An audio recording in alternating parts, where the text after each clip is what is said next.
آج ہم اللہ رب العزت کے فضل سے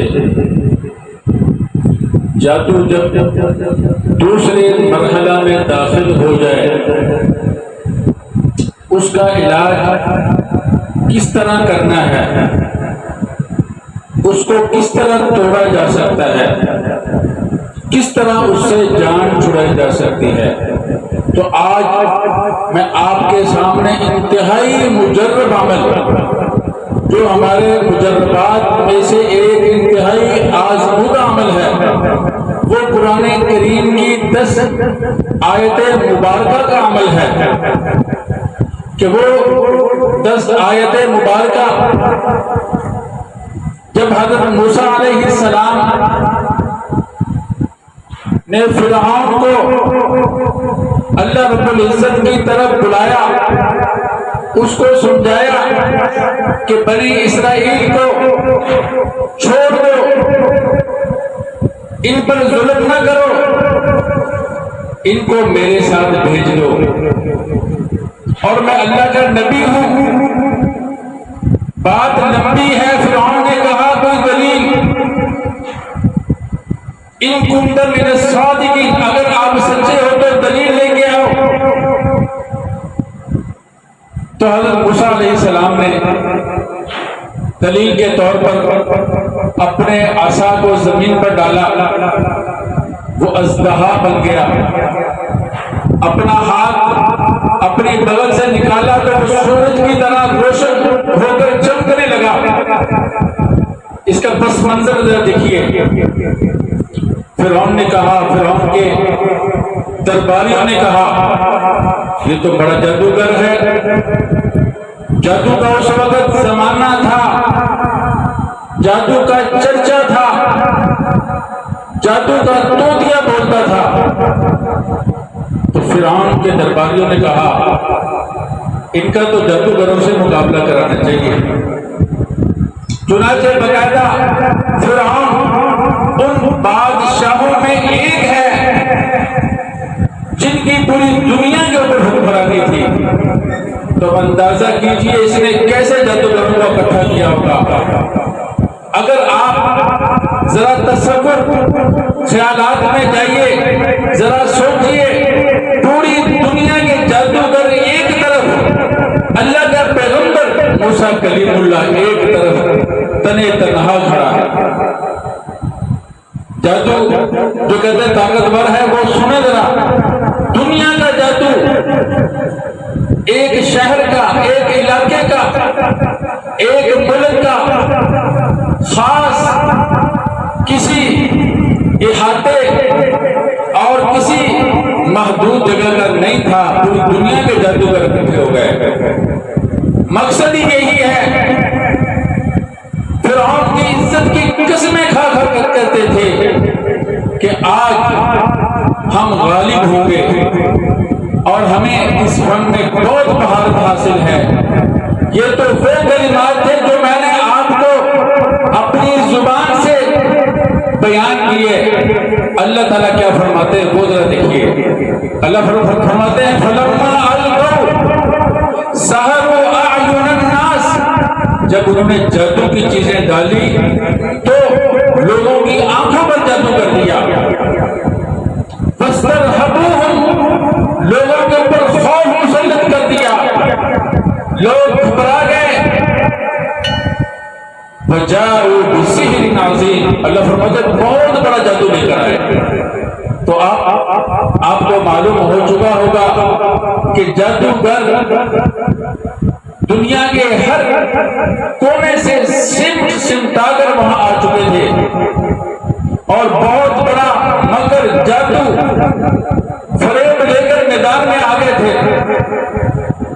تو اب اس تناظر میں دیکھیے اللہ رب العزت نے کس طرح حضرت موسیٰ علیہ السلام کو عزت بخشی، جادوگر کس طرح ذلیل و خوار ہوئے۔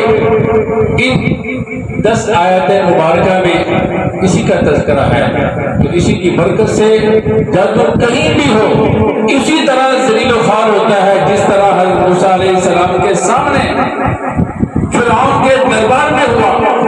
کہیں بھی ہو، کیسے بھی ہو، مگر دو چیزیں شرط ہوتی ہیں، ایک اللہ پر یقین، کلام پر یقین، دوسری بات توجہ۔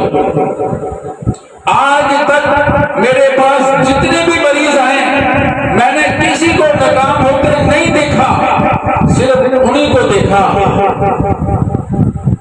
جو مکمل بات نہیں مانتے۔ جیسے یہاں دیکھ لیجئے اللہ تعالیٰ فرماتے ہیں فَاسْتَرْهَبُوهُمْ، ان کے اوپر خوف مسلط کر دیا، لوگوں کو ڈر کے اندر مبتلا کر دیا۔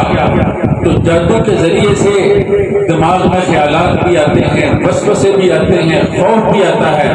تو جب کوئی عامل کامل بتلائے کہ یہ وسوسہ ہے، یہ خوف ہے، یہ جادو کا اثر ہے، آپ اس کی پرواہ نہ کیجئے، آپ جیسے میں بتلاتا ہوں ویسے کرتے رہیں تو وہ انسان کامیاب ہوتا ہے۔ جو بات نہیں مانتے وہ اکثر اسی لیے ناکام ہوتے ہیں۔ تو اب آپ کو آیت مبارکہ کی اہمیت کا علم ہو چکا ہے۔ آیت مبارکہ میں سے 6 آیات سورۃ الاعراف کی ہیں، آیت نمبر 117 سے لے کر 122 تک 9واں پارہ، اور دوسرے نمبر پر 2 آیات مبارکہ سورۃ یونس کی ہیں، 69 اور 81 اور 82، اور پارہ نمبر 11۔ پھر 2 آیت مبارکہ 16ویں پارے میں سورۃ طٰہٰ کی ہیں، 69 اور 70۔ تو میں جس طرح آپ کو پڑھ کر سناؤں گا اسی طرح آپ نے پڑھنا ہے مریض پر۔ وہ حالتیں بدلے گا، بسا اوقات چیخے گا، بسا اوقات بے ہوش ہو جائے گا، اور وہ روح خبیثہ، وہ اس کے اندر، وہ خبیث روح اس کے اندر حاضر بھی ہو جائے گی۔ تو کئی حالتیں بدل سکتا ہے، مگر آپ نے اسی طرح جیسے میں تلاوت کروں گا اسی طرح اس کی تلاوت کرنی ہے، اور پھر اس کے بعد اس کا طریقہ بھی سمجھاؤں گا کہ تلاوت کرنے کے بعد کس طرح آپ نے مزید اس طریقے کو اختیار کرنا ہے۔ اب تلاوت سماعت فرمائیے۔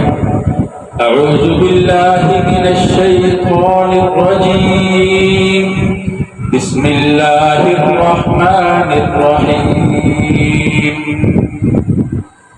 وَأَوْحَيْنَا إِلَى مُوسَىٰ أَنْ أَلْقِ عَصَاكَ فَإِذَا هِيَ تَلْقَفُ مَا يَأْفِكُونَ فَوَقَعَ الْحَقُّ وَبَطَلَ مَا كَانُوا يَعْمَلُونَ فَوَقَعَ الْحَقُّ وَبَطَلَ مَا كَانُوا يَعْمَلُونَ فَوَقَعَ الْحَقُّ وَبَطَلَ مَا كَانُوا يَعْمَلُونَ فَغُلِبُوا هُنَالِكَ وَانقَلَبُوا صَاغِرِينَ فَغُلِبُوا هُنَالِكَ وَانقَلَبُوا صَاغِرِينَ فَغُلِبُوا هُنَالِكَ وَانقَلَبُوا صَاغِرِينَ وَأُلْقِيَ السَّحَرَةُ سَاجِدِينَ قالوا آمنا برب العالمين رب موسى وهارون۔ أعوذ بالله من الشيطان الرجيم۔ فلما ألقوا قال موسى ما جئتم به السحر إن الله سيبطل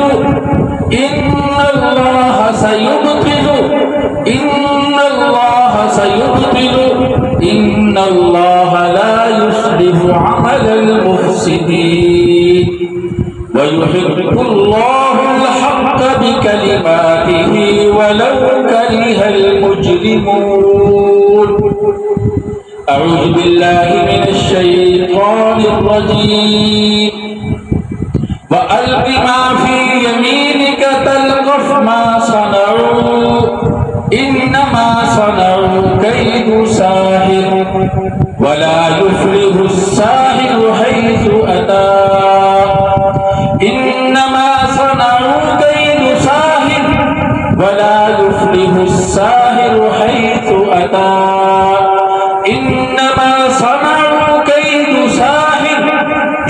يفلح الساحر حيث أتى فألقي السحرة سجدا قالوا آمنا برب هارون وموسى صدق اللہ العظیم. یہ 10 آیتیں مبارکہ ہیں، ان کو پڑھ کر مریض کے سامنے پڑھنا ہے.